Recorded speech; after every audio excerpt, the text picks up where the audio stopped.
Je te présente une autre capsule sur arrondir, mais maintenant, ce ne sera pas à la dizaine, ça va être à la centaine. Donc, arrondir à la centaine.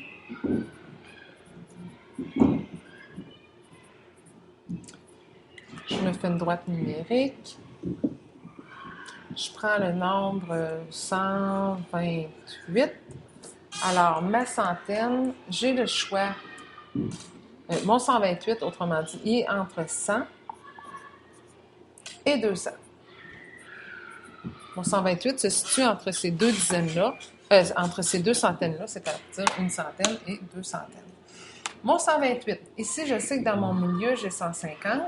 Mon 128, quelque part ici, je vais mettre 110, 120, 130, 140, 160, 170, 180, 190, 128 ici. Je regarde mon 2 qui est ici. Donc, mon 2, j'arrive à 110, 120, 128, 128 à peu près ici.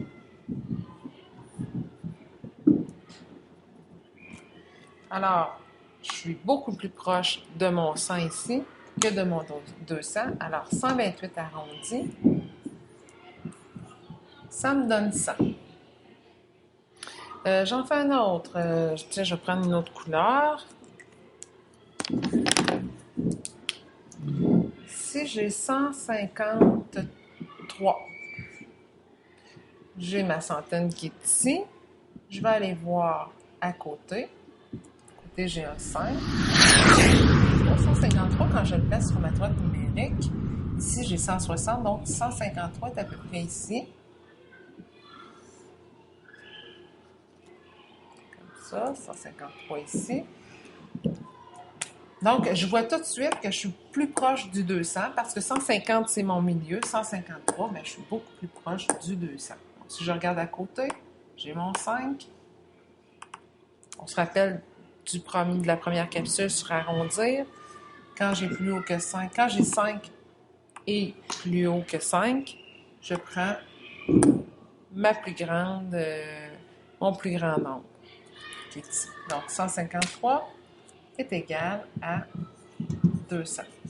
Si j'avais 150 arrondi à la centaine, étant donné que je suis en plein milieu, c'est toujours le nombre le plus grand qui est choisi. C'est une règle générale quand on arrondit.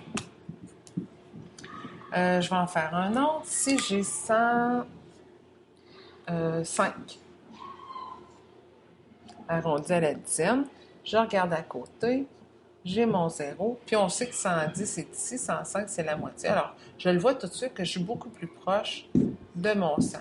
Alors, mes choix ici, pour tous mes nombres qui étaient entre 100 et 200, ben, j'avais le choix entre 100 et 200. Quand c'est plus haut que 150 et plus, donc 150 inclus, je choisis le 200 et 149 et moins, je choisis le 100. Donc, c'était arrondir à la centaine.